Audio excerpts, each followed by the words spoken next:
Captain Insano shows no mercy, no mercy, no mercy, no mercy, no mercy.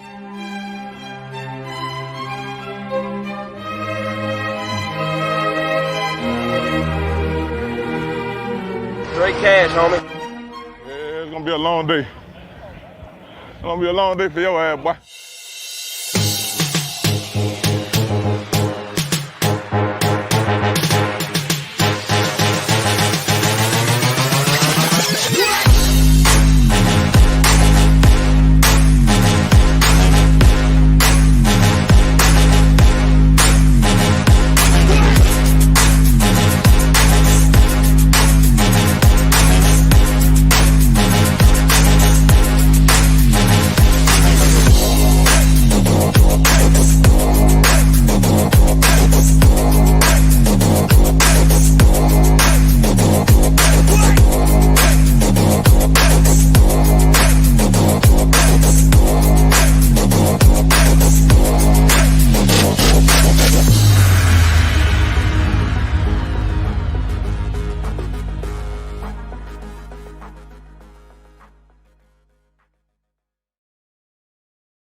What is up, everybody? Good morning, good morning, good morning, good morning if you're even still asleep.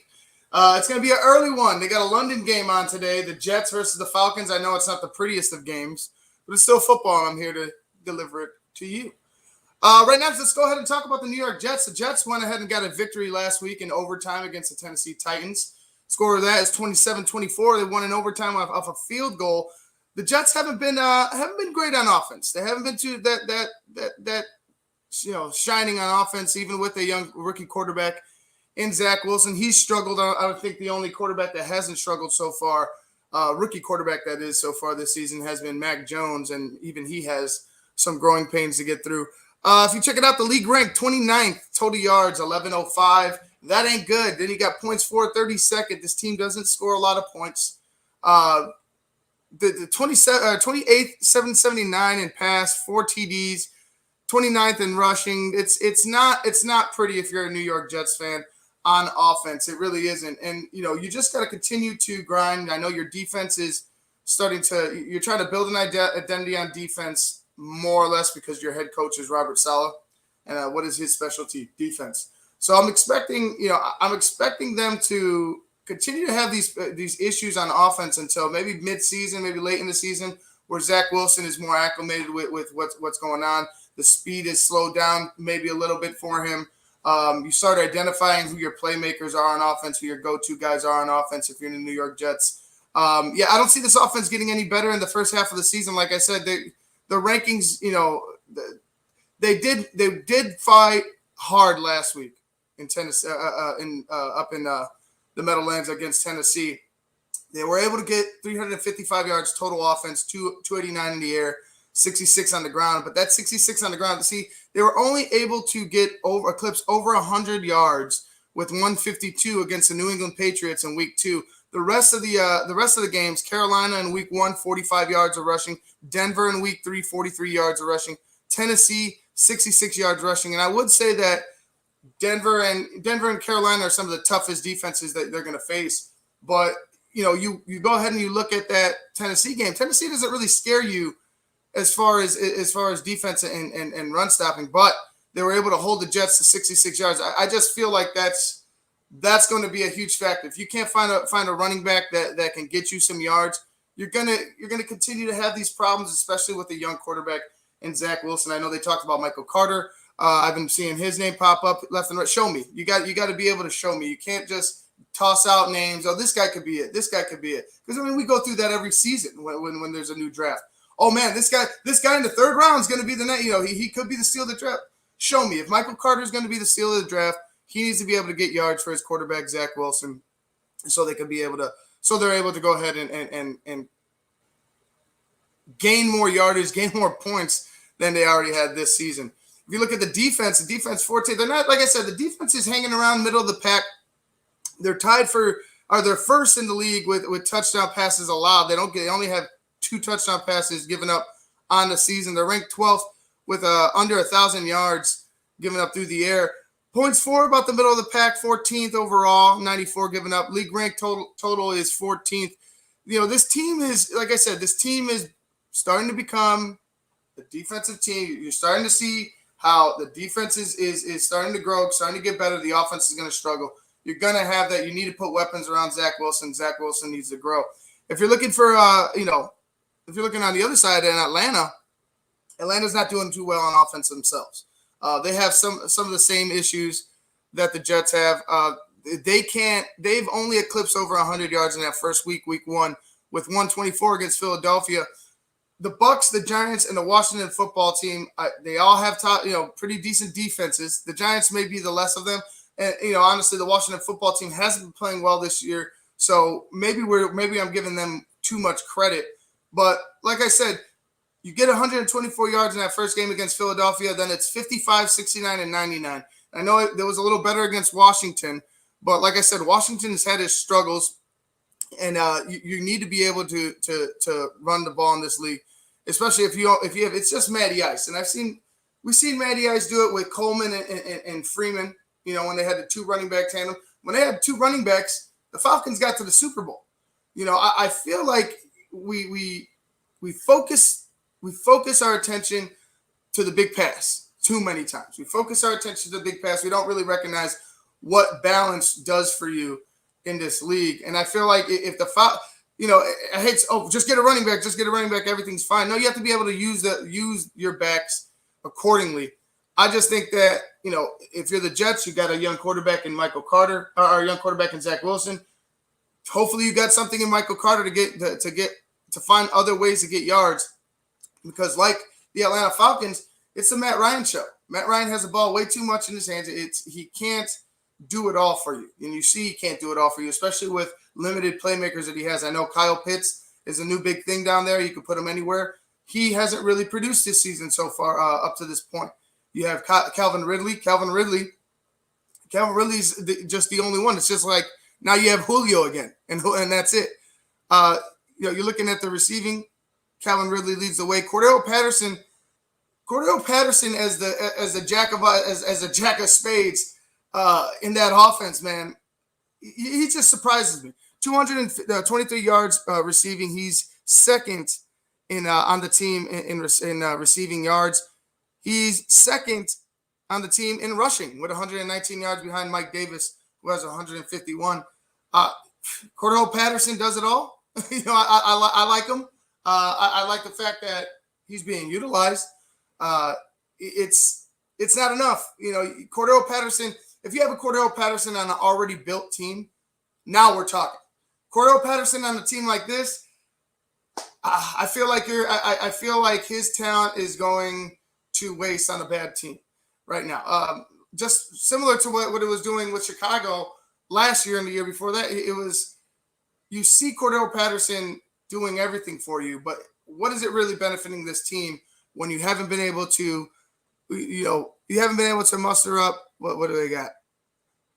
You haven't been able to muster up a consistent game. You haven't gotten over 300 yards passing once this season.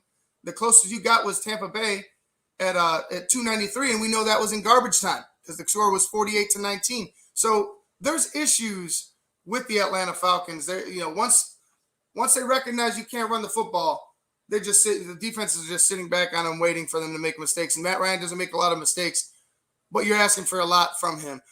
Falcons defense, 23rd in the league overall, 1,500 yards given up, 32nd in points, given up, points against, it should say.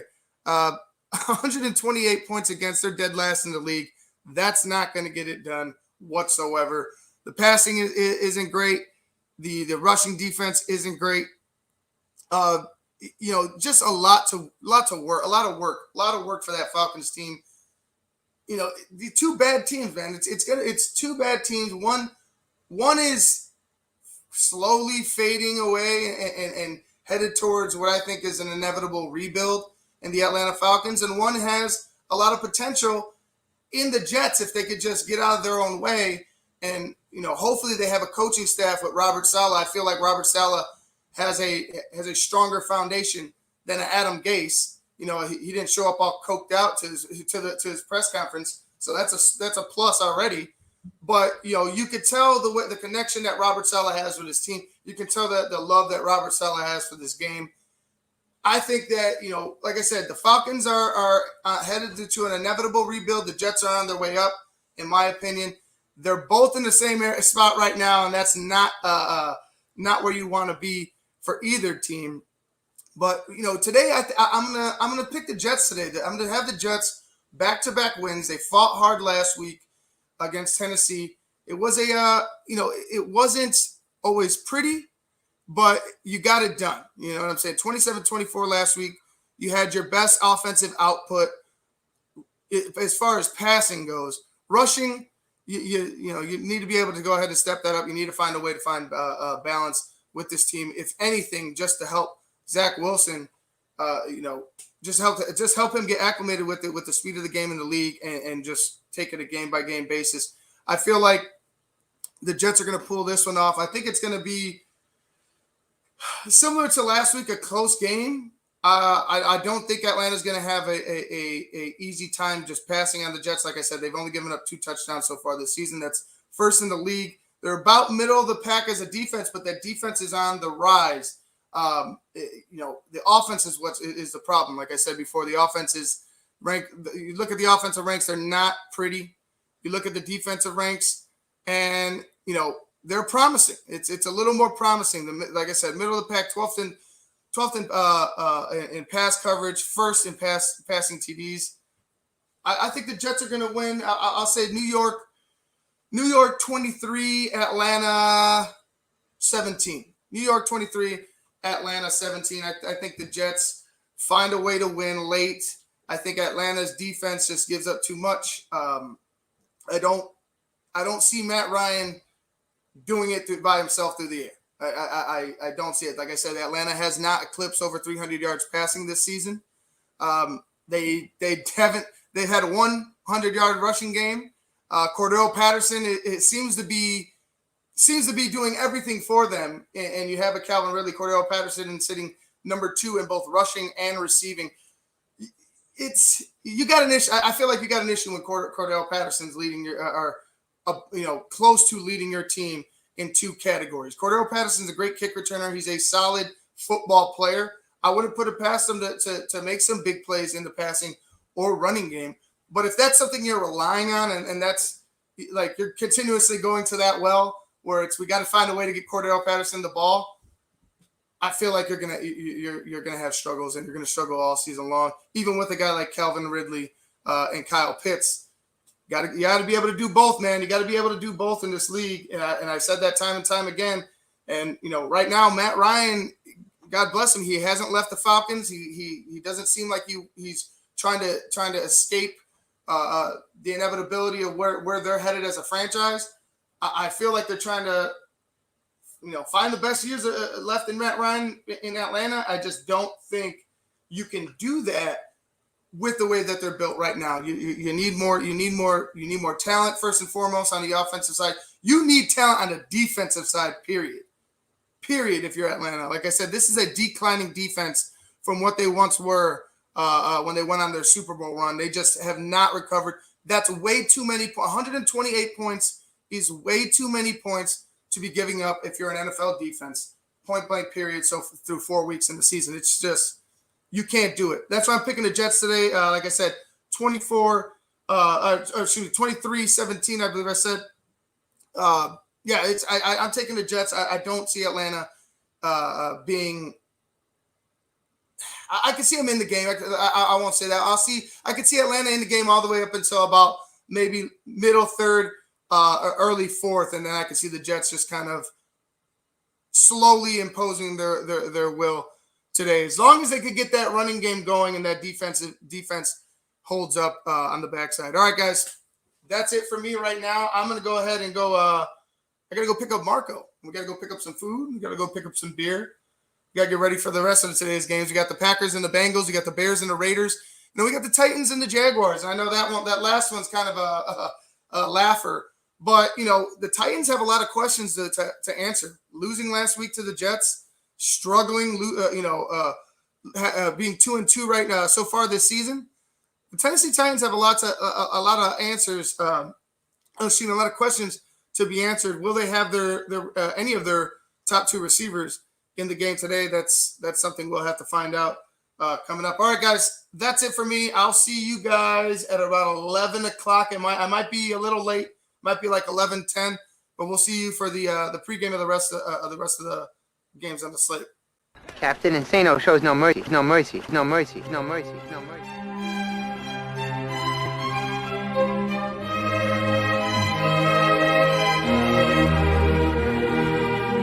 Straight cash, homie.